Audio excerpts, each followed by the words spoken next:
Meanwhile, here in South Korea, attention now turns to the National Assembly, where the first audit under the Lee Jae Myung administration began today. Our political correspondent Moon Hye-ryeon has the details.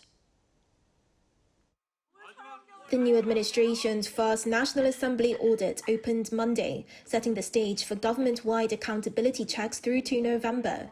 But the spotlight today was squarely on the judiciary and the political storm surrounding Chief Justice Jo Hee-de that stems from a controversial Supreme Court ruling, which found President Lee guilty of making false claims during his 2022 presidential campaign.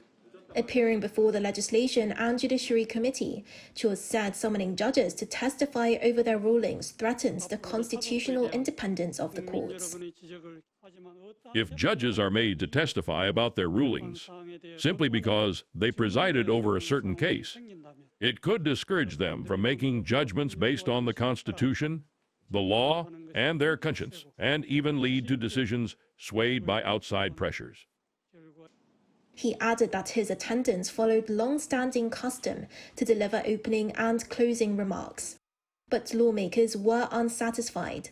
Ruling Democratic Party leader Chung Chung-rae urged the Chief Justice to approach the audit with utmost sincerity and said the audit must uncover alleged interference in President Lee's election law case.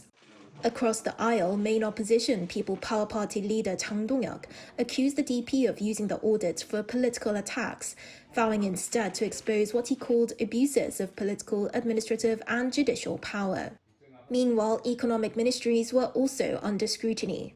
Trade Minister Kim Jong-kwan warns that Korea's heavy export dependence on specific countries makes it vulnerable to shocks and pledged to diversify export markets and strengthen cooperation with the US, China and Japan.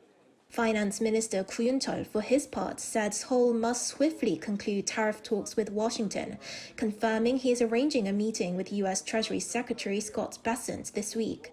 As the audit season begins, both ruling and opposition blocs appear determined to use it to press their narratives, one emphasizing reform, the other restraint, with the judiciary caught in the middle of Korea's deepening political divide.